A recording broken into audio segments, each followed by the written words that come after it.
Meeple Nation Podcast, episode 470. Meeple Nation March 2023 news.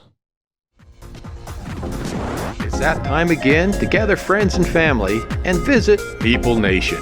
Come and join Nathan, Dave, if he's not working nights again, Logan, Andy, and Douglas discussing their passions for board games, the board gaming universe, and the pure joy of play. So, with no further ado, hey, whose turn is it? We are the hosts of Meeple Nation. I'm Nathan Howard. I'm Dave Holliday. I'm Logan Howard. I'm Andy Holliday. And I'm Douglas Stewart. Meeple Nation is brought to you by Game Toppers LLC. If you're like us and you're thinking, wow, game night is fantastic, but I wish it could be just a lot better, well, find your way to GameTopperLLC.com, where you can find some accessories that will bring your games up to that awesome level in no time.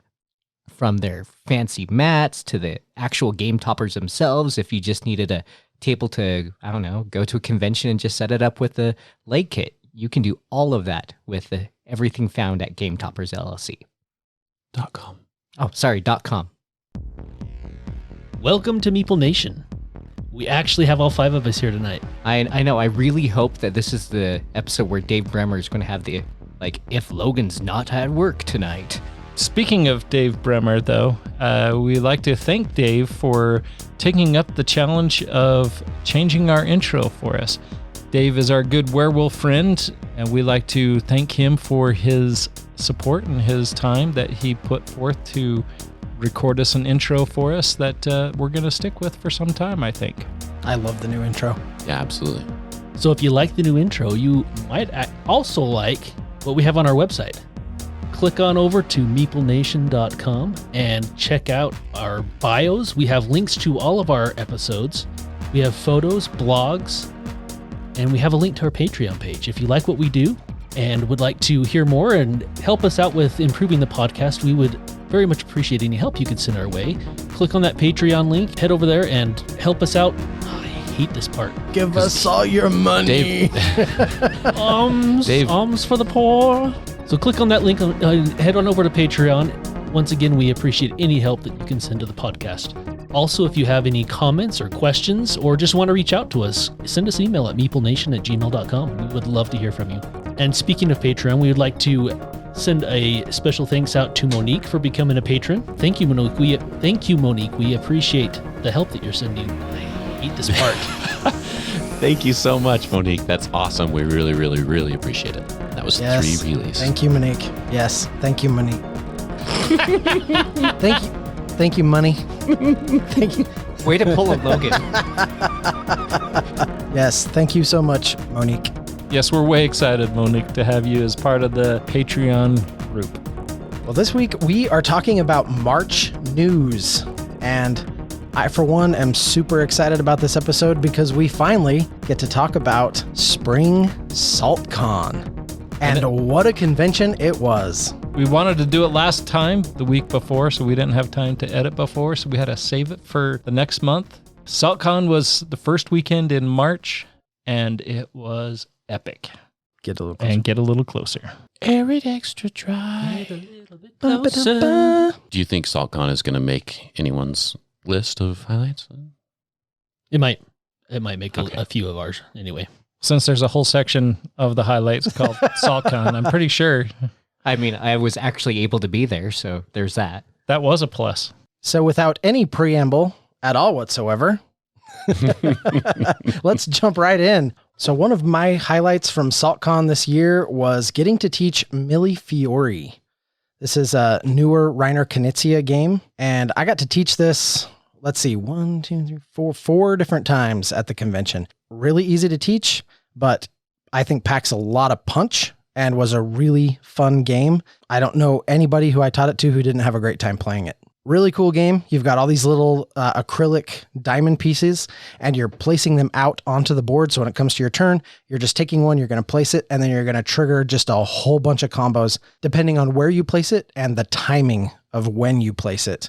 It'll play off of everybody else's stuff. You'll trigger a whole cascade of points and pulling more cards and just being able to do a whole lot of stuff. Really loved Millie Fiore. kind of a weak theme. Not sure that I really got a lot of I think it has like sort of a glass theme, like your glass creators or sellers or whatever. I didn't get that at all. Yeah, I don't know that really came through well, but it didn't matter. It was just a really fun game.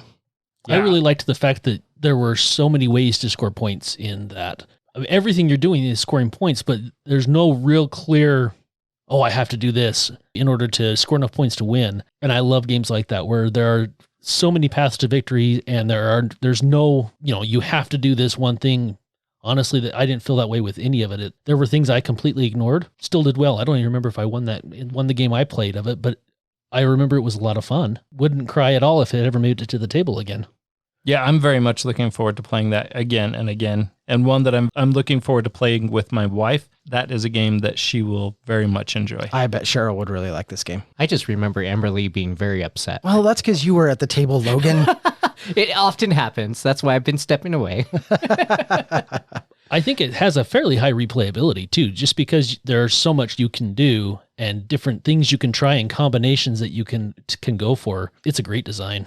I think it changes a little bit depending on who you're playing with and what strategies they're going for.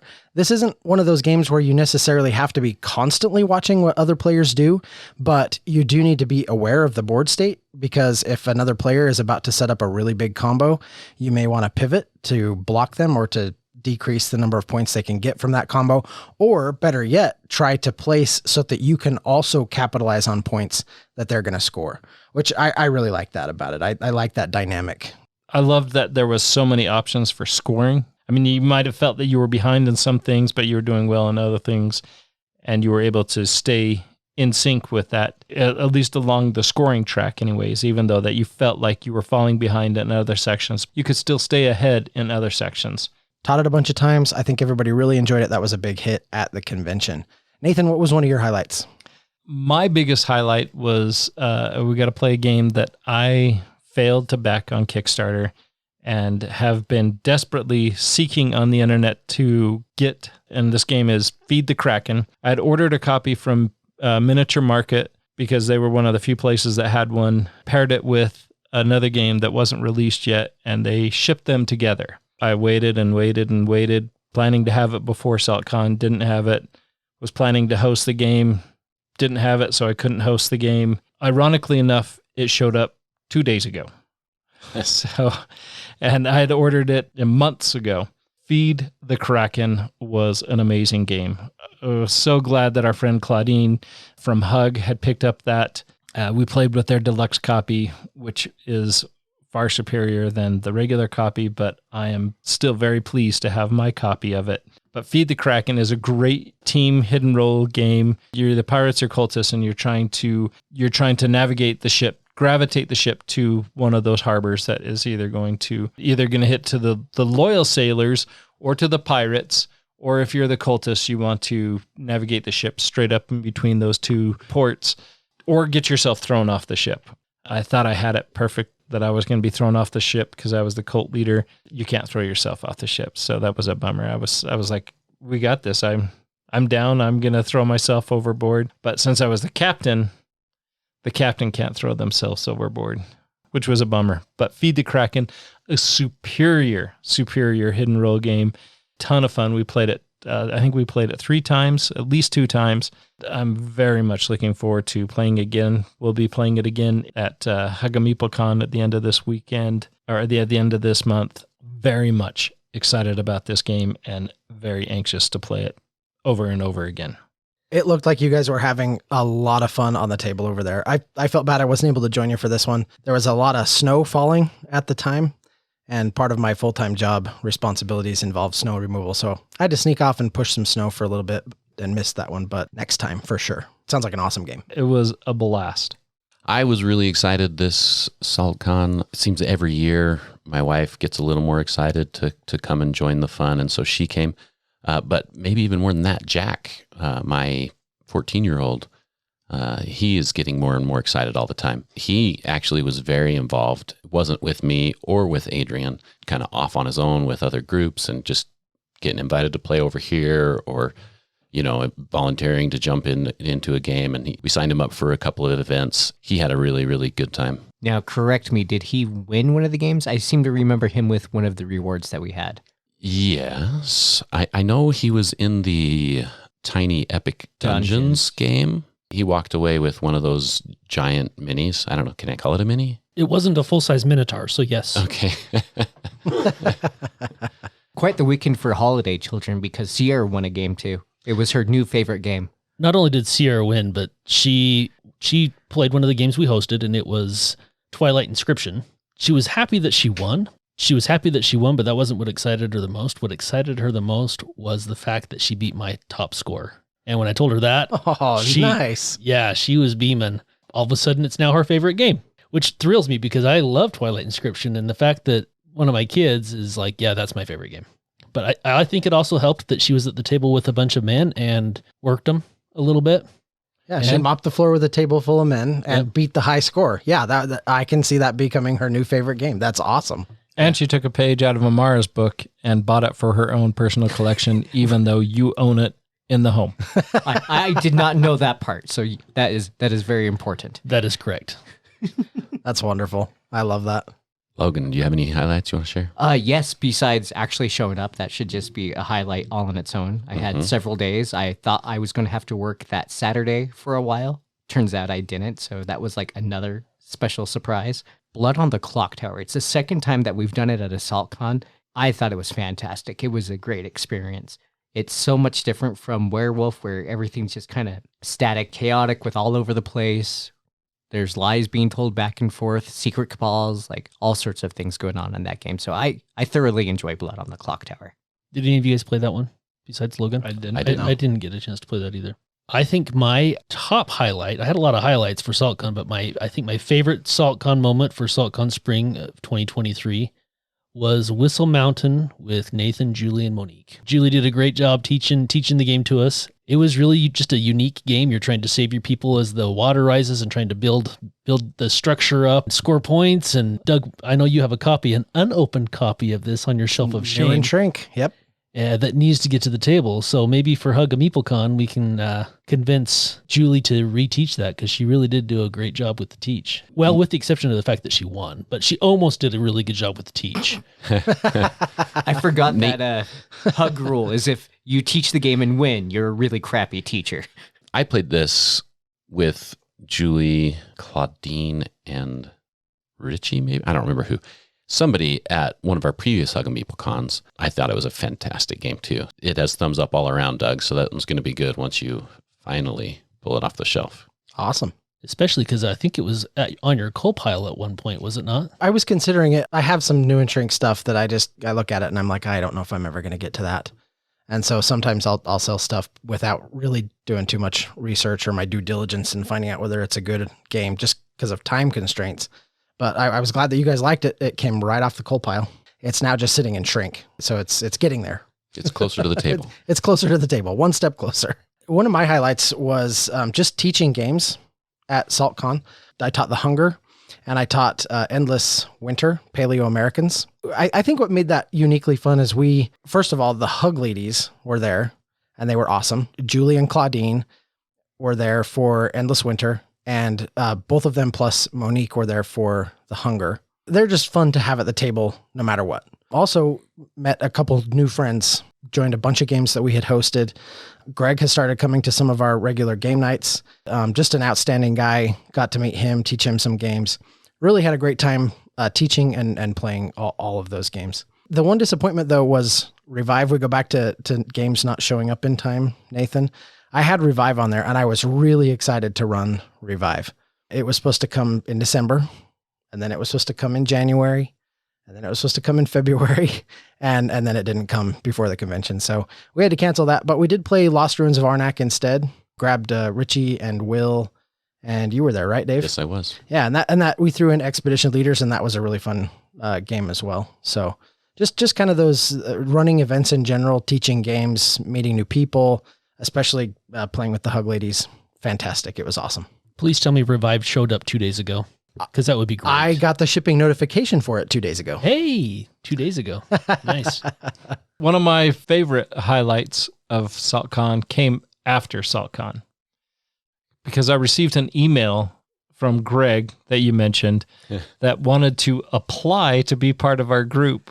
I shared it with our group chat. We got this guy who's trying to apply to show up on our regular group game night. We just didn't really know how to digest that, who played with this guy. And then we're like, okay, yeah, we played several games with him. He also lost in Twilight Imperium and Twilight Inscription and played a couple of games with Doug.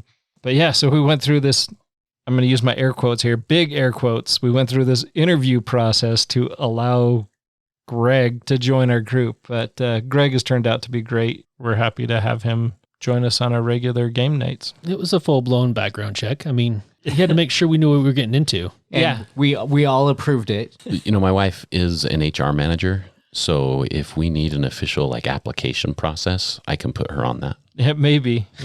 I did I'm my already best in the process cyber of stalking. creating those documents, Dave. Okay. I got it. Yeah, we'll have all that ready. So the next time somebody asks, we'll actually have a rigorous process for them to go through. It'll be good. But it was good times, and Greg's turned out to be a really good guy. You're always a little bit nervous when you invite some stranger into your home. I didn't actually play that many games at SaltCon, but the games that I played, I did really enjoyed. I'm kind of like you, Doug. I really had a lot of fun this time with the games that I was teaching and hosting for the most part. I just in general, I was just enjoying being there with everybody, whether it was new people, whether I was just hanging out with people who were playing a game. I was just sitting there chatting with some friends, whatever. I had a great time that way. But just to mention a few of the games that I played that I did really enjoy, Ark Nova was fantastic. I love that game. It's always a great game, except the one downside is Will just destroyed us. He thought it was a race for the galaxy. Yeah, he trashed us. Loved our play of Lost Ruins of Arnak that you mentioned, Doug. The new content there I thought was great. Fantastic. Yeah, I like the game a lot anyway. It was even better with the new content. Wingspan, I got to play with the newest expansions of Wingspan, and I love what they've done with Asia. Wingspan's a good game anyway. Clank Catacombs was also, I didn't play this one, I just taught it and hosted it. It was actually during a time where I had to keep leaving the table and coming back and forth, but it's really simple, easy to pick up. There were some new people who were completely new to Clank at all. They caught on real quick. It's an easy game to teach. It's just so deep and so many good things. I know, Andy, I think you said that's your new favorite Clank. Absolutely, hands down, my new favorite Clank game. Yeah, mine as well. I love those modular tiles. I do It's too. so good. I really enjoyed it. Yeah, it amplifies that game and gives it that replayability, gives you that craving to get it to the table again and again and again. Much like Clank in Space, where it has those modular boards, this upped that ante considerably by making the whole board modular every time. Spot on, great game. Especially because you're supposed to be diving into a dungeon or delving into a dungeon, and you don't typically have a map when you do that. So that level of mystery and exploration, it's kind of exciting. You get to explore a new tile. And Oh, absolutely. It's like a little thrill, right? Every time you get to flip one of those tiles over and line it up and see what you just uncovered. great game. I love Clank Catacombs. It's wonderful. So one of the games I got to play, I was pretty excited about. Be there and playing games with people. I got to play some games with the Hug Ladies. The first one was a game called Nasty 7, which is a gangster game that took some getting used to. It's a very simple game. You're going to play a card, and on that card is going to have a gangster, or it may have two gangsters on it. You're going to play a card, and you're going to say 1 if it has one gangster, or if it has two gangsters on there, you're going to say 2, 3 if you're the next person. And you're going to go 1, 2, 3, 4, 5, 6, 7, 6, 5, 4, 3, 2, 1, and then just keep going back and forth. The problem is some of those gangsters have props on them. So, for instance, one of the gangsters may have a gun. If a gangster has a gun pointed at you, you're going to put your card down, but you're not going to say anything. But you're still using that spot like 6. So if Doug had played 5, I would play my gangster with a 6. And I wouldn't say anything. And then Dave would have to play his gangster with a 7, announce that it's 7. Or if your gangster happens to be on the phone, instead of saying your number, you're just going to keep going through that process.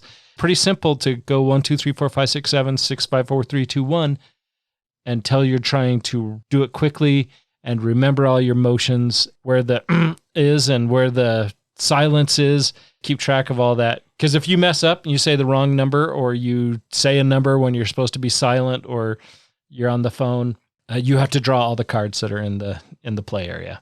The goal of the game is to empty your hand. Very fun. It was something I wasn't expecting, but very much enjoyed my play of that. That sounds like the kind of game that when it ended, I would have all the cards in my hand. Pretty sure I did. I think I was not sound like a game I would be good at all. Yeah. I think I was horrible at that one. Another one that we played was Scapegoat. It kind of reminds me of Chameleon. Everybody is part of the plan. Part of the plan is to make somebody a scapegoat. You don't know you're the scapegoat. You think that somebody else is the scapegoat because everybody's assigned a card, and so you think it's one color, and then everybody else has your color. You're playing cards, and you're trying to draw cards, discard cards from the tableau that's in front of you. For the plan to work, everybody needs a copy of your card in their hand, and then they can say, okay, we're all good to go. They're going to announce it. And then if everybody on the team, except for myself, has the card, then I've been, they've successfully made me the scapegoat. Or if I have a feeling that I am the scapegoat, I have a chance to run to the cops. And I can run to the cops and say, all right, everybody thinks it's me. The first game we played, I was the scapegoat and picked up that suspicion pretty quick and called it and went to the cops, and I was successful. But then we played it again, and I thought for sure I was a scapegoat again, and I ran to the cops again, and they're like, what are you doing? And then the third time we played it, I ran to the cops again because I thought for sure. So you don't want to run to the cops too soon, I discovered, but very fun, simple little card games. But the Nasty Seven and Scapegoat. I'm learning a lot about Nathan right now. Don't commit crimes with Nathan. You know what he's going to do. Yeah. He's just going to run to the cops. One of my favorite phenomenons that kind of happens at SaltCon, we go and kind of host all these events. We're usually pretty busy during the day, and it's fantastic. We get to meet a lot of new people. We get to teach a lot of games, and it really is a fun experience.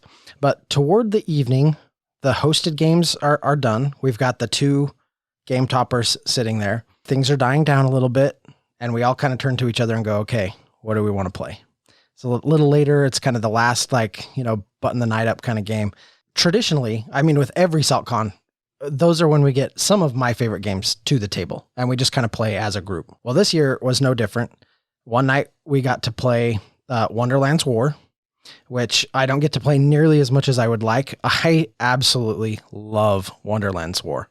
I think it is a phenomenal game. I think that the bag building in that, the general aesthetic, the way you bid for the cards, the area control part, I think all of it is just love that game. So I got to play that one with Amberly and our good friend Matt. The last night that we were there, after I got back from snow removal that I had mentioned earlier, came rushing back and we played Cthulhu Death May Die. Really like getting to the table. But the second night that we were there, we got to play Zombicide. But not just any Zombicide. This was Black Plague. And not just Black Plague. We got to throw in the Thundercats. Thundercats, oh! There it is. And it was really, really a lot of fun. That really tickled some nostalgia. Playing those characters in general, Black Plague feels a little more like a dungeon crawl rather than like a city full of zombies. Collecting those kind of iconic weapons, like you kind of mix their iconic, weapons, swords, whatever, into those decks. And right, like you're trying to get Panthars, nunchucks. And exactly. Yeah. Lion-O sword, Did all you just these call things. him Panthar? It's it's Panthro. It's Panthro, yeah. Oh my gosh, that hurt my heart. There goes my geek card. Sorry, Thundercat. I was going to say, I remember the cartoon, but I don't remember a lot of it, but that did not sound right. Yeah. Noob. It's been so long I wasn't going to correct it because I thought maybe I was wrong. But no, that was a genuinely really fun game to play. I had a great time playing Black Plague with the Thundercats. I saw that on your list of highlights, and I cried a little inside because I didn't get to play that. I didn't know that you guys did. And I was like, how on earth did I miss that? Oh. I don't even think you were there at that time, or you were hosting something, or you were doing something. I think that was Friday night because I had to go home early because I thought I had to work. Yeah, I think that's why. I don't think Dave was there either, or at least you weren't around Game Toppers. You right? Around our area anyway.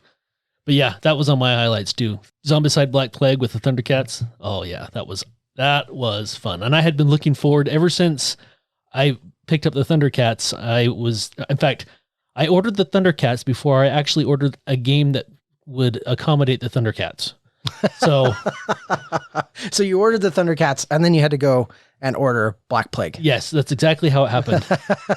That's awesome. It was super challenging too. Actually, first time in a long time, we actually had to do some running away because our characters weren't powerful enough to take on some of those abominations that were coming out and just wrecking things. And we had to run a little bit and level up and grab gear before we could kind of circle around and take care of business. So provided a good challenge. Well, not only that, we still just about lost because everybody else had gotten away except for me, and I had the one person with us that we needed to save, and I about didn't get out because it was. I mean, we were so overwhelmed by the end of that. It was a really tough game of Zombicide.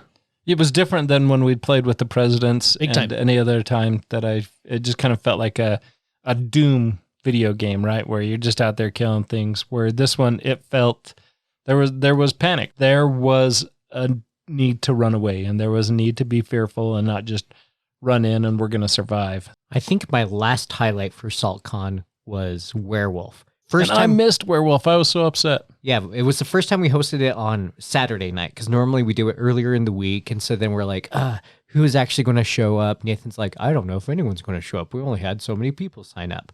We had a full. I sounded just like that. I think. Wow, was you that should, Nathan? I think he probably should go into Impersonation? Yeah, I think he should go into impersonations. You should quit your day job. You really should quit your day job and night job / night job, Logan. And I mean that. It's like both right now, so yes. And go into impersonations. I feel like I'm watching Mrs. Doubtfire. What, do you have any particular skills? Wait. I do voices. But it was our first time doing it on Saturday, so wasn't sure who all was going to show up. So I was pleasantly surprised with everybody that did. And then I tried to do it a little differently because I really like Blood in the Clock Tower that people are up and moving around the room. I don't think we're going to do that again when we do Werewolf next time because I actually got some critique from it where one of the guys that's played the game with us quite a bit, he's like, no, guys, everybody sit down. It's so much more entertaining when Logan moderates the game because I just make snarky comments. And apparently he was also entertained. So You do make a great host for Werewolf. Every time I've been able to participate, it's been a lot of fun. There was a lot of good feedback. You did a lot of things on the fly that were not necessarily a part of the game or expected. Like you made, like Briggs, my youngest, he's 8-year-old. He enjoys playing games, but they're mostly like little kid games. I didn't know how he was going to handle Werewolf. Everybody that I talked to, including him, like you just made it amazing. Oh, I thought he was fantastic. He was kind of sitting with Adrian, Dave's wife, and then he just wanted to come over and sit next to me, and I was like, oh, okay. And historically, Briggs and I have never really had a lot of conversations, and then he's just looking in the box. He's like, what's this hammer for? And I was like, oh, do you want to be the judge? And then I just gave him power just to make it nighttime, just whenever he felt like it. And then he'd go through the box and be like, what's this sandwich for? I'm like, oh, you should just go give it to somebody. So it was a lot of fun just having the chaos of that. And then I also gave Briggs the power to break ties. And because, he's a kid, he was more concerned with just whatever felt right. He was able to keep his eyes open during the night. It was just the chaos of it. And I thrive in chaos. And so it worked out great. Doug, you mentioned how much fun you had teaching games. And so I taught 4 games during SaltCon. I taught Lizard Wizard, Twilight Inscription, Dead Reckoning. I taught Dead Reckoning. But my favorite one, I didn't play any of them, I just taught them, but my favorite one to watch was Tiny Turbo Cars. And the excitement that everybody had playing Tiny Turbo Cars. The map setup was really cool. We added a bunch of the different modules in there that made it unique. And it was a lot of fun to see people getting frustrated or celebrating or everything that goes along with Tiny Turbo Cars. How can you not get excited about Tiny Turbo Cars? That is a fantastic game. It's even fun to watch. It was fun to watch the reactions and everybody panic when they were the last player to get their programming finished. And I found out that not only is it a lot of fun to play, it's a lot of fun to watch it being played. And it plays so quickly, which is great too. So my final highlight that I spent the most time prepping for, and that was the game show. We did 2 events of that. Everybody had a blast with it that played it. A lot of us were actually able to play it this year. Made every effort to make sure that none of you guys had any of that information. I think that was great. So the only person that I really had help from was I had James, who did the computer side. And then the next showing, I had Ashley and Logan who were helping me a little bit with that one. Just experienced that. It was a Family Feud style game that went very well. When asking for what events we wanted to do in the summer, got some feedback. They wanted us to do the Family Feud game again. That takes so much preparation work and planning and putting together. Yeah, there's no way I'm doing that more than once a year. But that was amazing. I had a blast with that. I thought you had recruited Sierra to help you with that second game. She was sitting next to James, who was running the game, and she looked like she was taking notes or very, very serious. Turns out she was just playing the game by herself over there. I guess you'd given her a notebook for like a little dungeon crawl, and she was fighting monsters with a rolling pencil or something like that. Yeah, that was one of the giveaways that we received. First, she was supposed to help. Afterwards, I aren't you going to go collect answers? She's like, no, I'm fine. All right. So I asked her about that because I found that very humorous. And she's like, well, half the people wouldn't give me their papers or they just run it up and hand it to James anyway. So I'm like, well, why am I getting up? So I'm just going to sit here and play this game. She enjoyed that the whole weekend. She did. She really had fun with that. In fact, that leads to my final highlight, which was the fact that not only did both of my girls make it to the full convention, which is the first time that's happened, but the level of excitement that both of them had leading up to SaltCon Spring was almost palpable in my house. They were both just almost giddy with excitement. The fact that they got to not only go to SaltCon, but they were going to be there the entire time. It's just so fun to watch. Kind of like with you, Dave, to watch them not, they didn't necessarily hang out with us the entire time. In fact, I think Sierra signed up for 10 different games, and only 3 or 4 of them were stuff that we hosted. So she just jumped on there and just found a ton of stuff, signed up for it, went and just played games.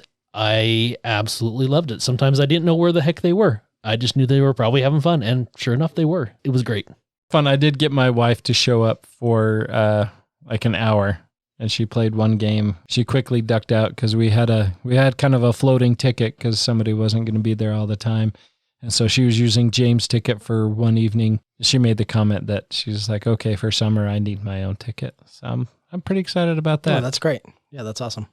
We had the same level of excitement at my house with Amberly. And it was awesome that the 3 girls got to get together and play so many games. They spent a lot of time together, that little group of girls, and man, had a lot of fun. So that was super, super cool. The fact that Amberly was going to be there, I know what added to their level of excitement. I know they were bummed that she wasn't going to be there the whole time, but she had to bounce the last day for a trip, but she had a great time.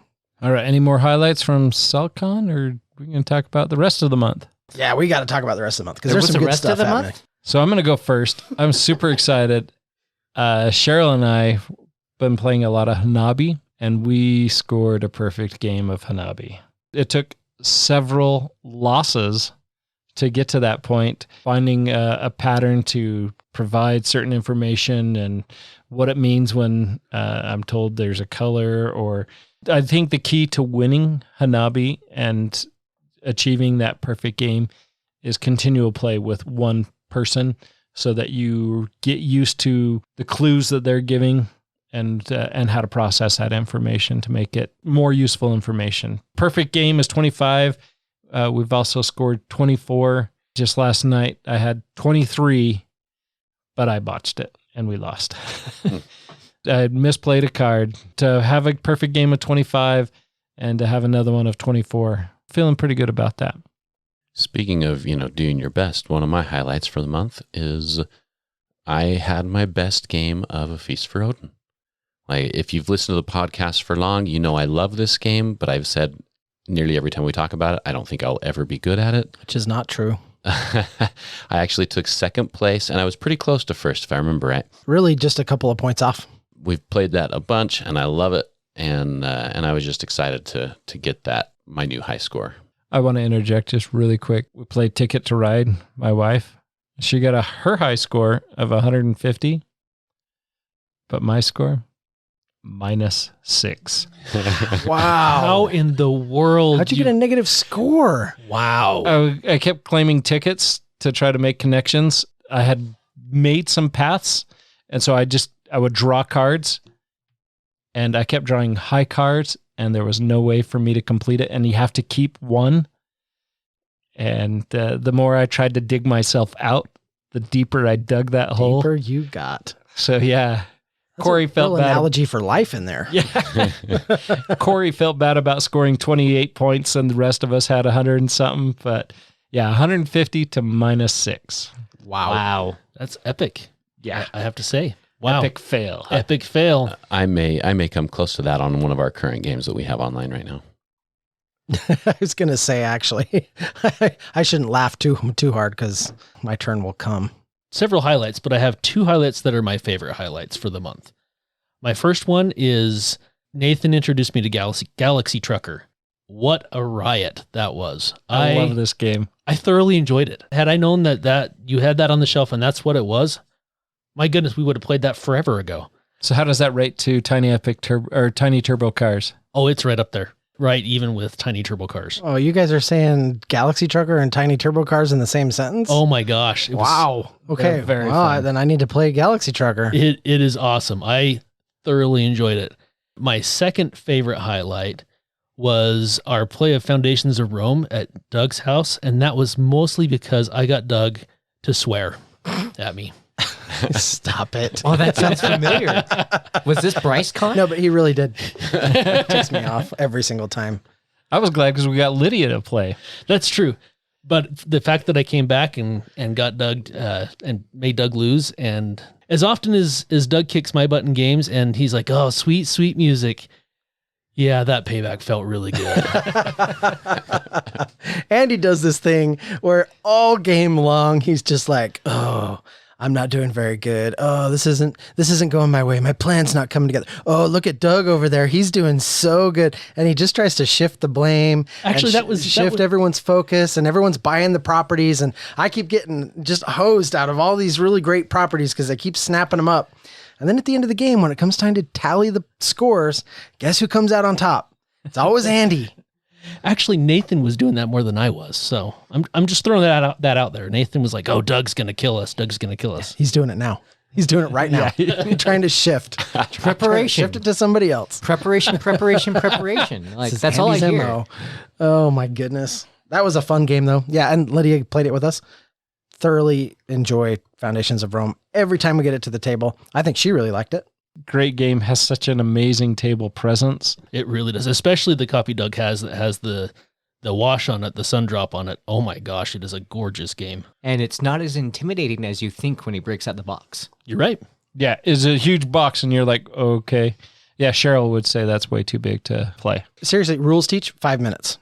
Game, we had 5 people at the table, so it's gonna be a little bit longer, but you can definitely play that game in under an hour if everyone is moving along and you've got 3 or 4 players at the table.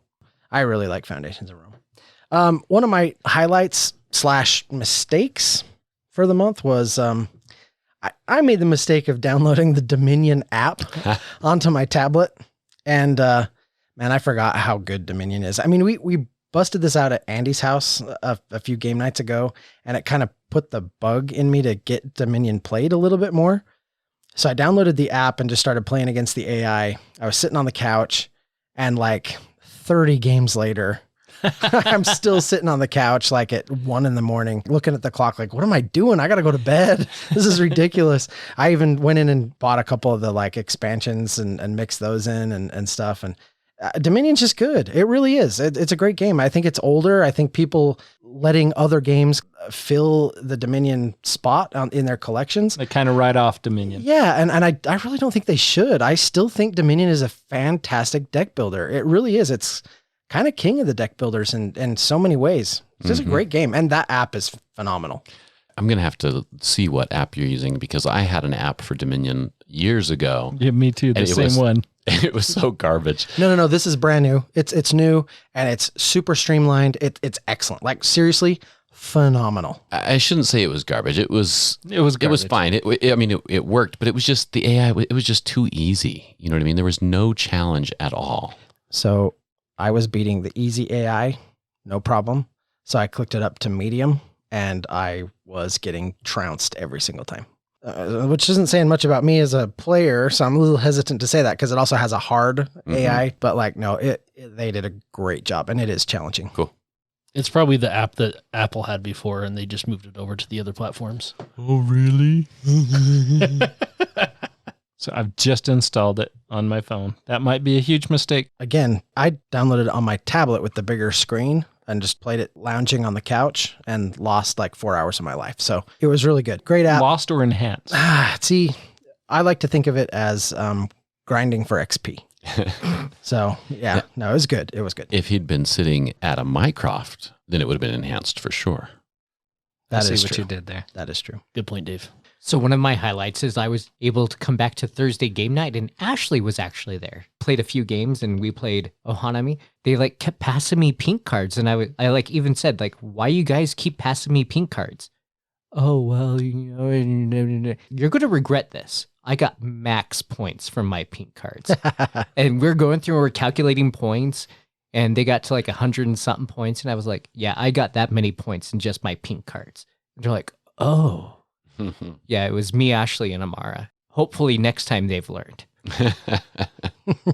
When I'm surprised you're giving me something like, and I say something that's cue to stop doing it. So Ashley's bedroom is right next door to the game room. So her commute is really tough, but she's unable to make it. We were watching a show and, well, let's go play a game instead. Sweet. I'm super excited about that. So we came up.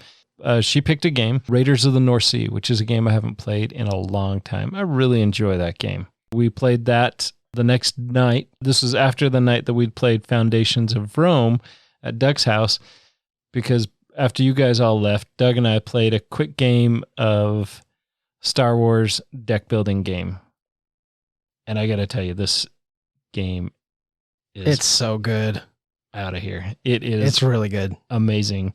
Very much my new favorite deck building game. Came home, I taught it to Ashley, and we've played it 6 times so far. And so far, the Rebels haven't won.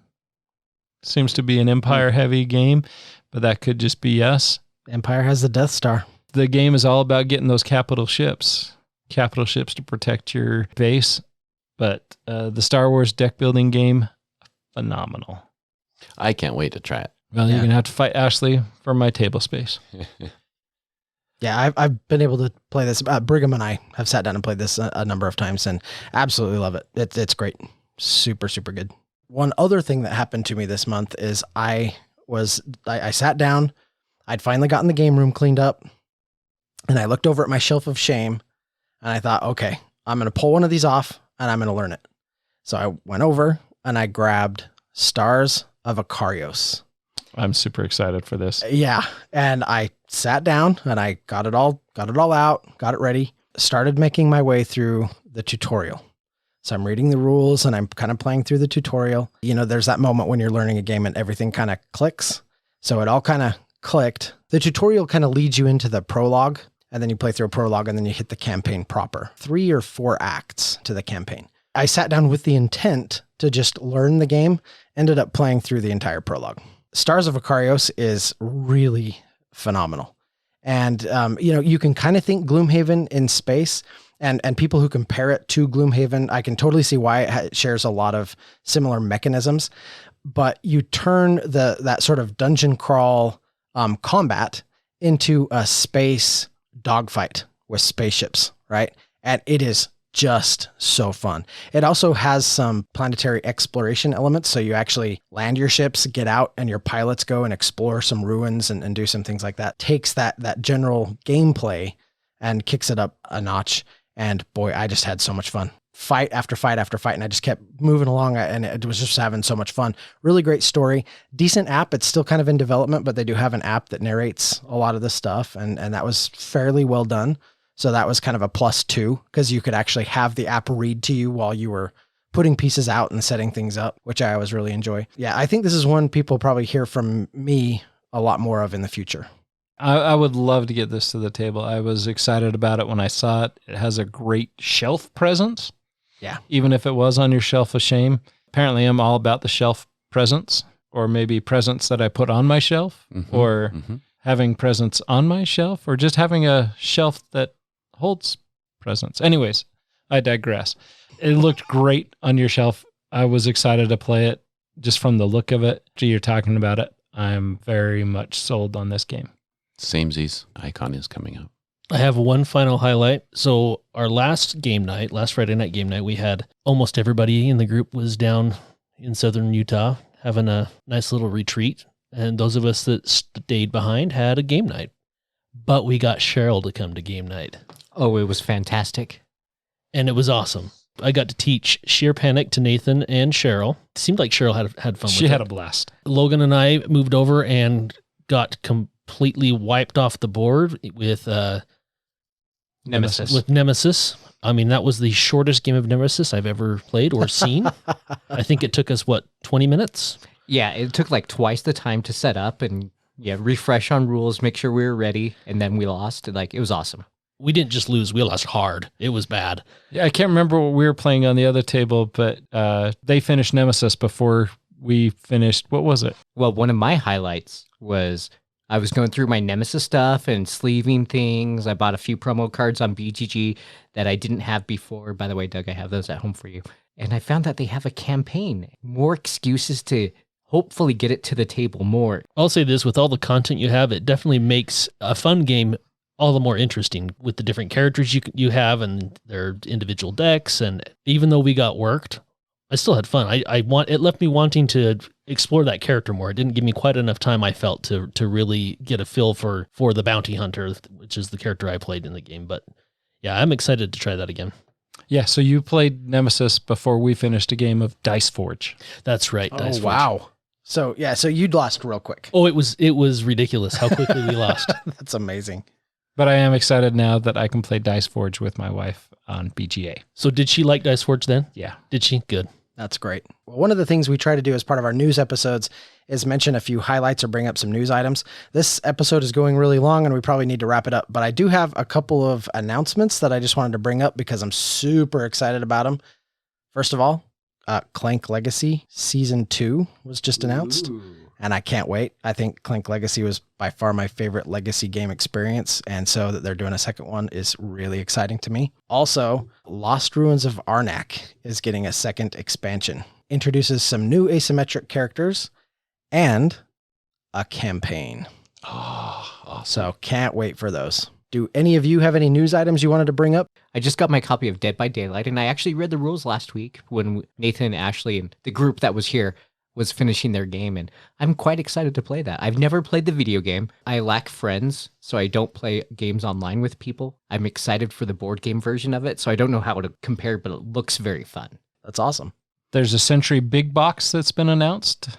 Has all your Century all in one box. Oh, and Project L with some expansions. Yes, I'm way excited about Yeah, this so new we're- Kickstarter for Project L. Going to get a reprint, some expansions, and again, a big box. You said big box. That's what made me remember that. But there's going to be a big box with game trays inserts, so you can just pull everything out, put it right on the table, and just boom, go. Andy and I have a cousin, Max Holiday, who at SaltCon was showing a game that he had just started a Kickstarter for, Neo Grimorium.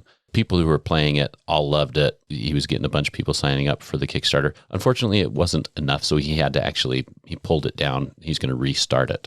One, if you played it, I'm sure you loved it. Be looking out for it. If you haven't played it, it's amazing. So that's a lot of information in a 30-minute episode. Yeah, we did not. We did not come close right. to that 30 Air minutes. quotes. Nathan's big air quotes. 30 minutes. I love my air quotes. Well, on that note, until next time. We'll see you getting those amazing games to the game table and making some very fine memories. Thank you for listening and being a part of Meeple Nation. If you would be so kind as to follow, subscribe, share, and rate or review this podcast, it really helps to spread the fun. You can be more involved in supporting the podcast by joining the nation at patreon.com/Meeple Nation, or you can find a link at the top of our webpage, meeplenation.com. And while you're there, look at all our extra content. There are links to all our past episodes, a wide variety of blogs, pictures from our Instagram feed, and bios for all the hosts and our awesome bloggers. Follow us on Twitter, Instagram, and Facebook, all under Meeple Nation. If you would like to chat with the hosts or other members of the nation, you can join our Facebook group, Meeple Nation Off Air. We hope to see you again at a game night, a con, or maybe a suspense-driven evening of werewolf. Thank you for listening and supporting Meeple Nation, and stay tuned for next week's episode. Thank you so much for listening. We very much want to thank our patrons who help keep the podcast running. I personally want to thank my co-hosts for all the help they provide with both content here on the podcast, in addition to what we have available on our website. Without them, the podcast would not happen. If you too would like to support the podcast, you can join the nation at patreon.com/Meeple_Nation. Or you can find a link to Patreon at the top of our webpage, meeplenation.com. If you have any questions, comments, or games you feel should be on our radar, you can always reach us at meeplenation@gmail.com. We can't wait to hear from you. I am grateful to Doug and Andy who helped me edit episodes, and I want to thank James and Kim Clark who do the editing on our blogs and on our webpage, which can be found at meeplenation.com. We want to thank Brain Detergent for our music. If you want to find more from him, you can follow his links that can be found on our webpage, or simply search for Brain Detergent on YouTube to find more of his tracks. Thank you again for listening and being part of the Meeple Nation community.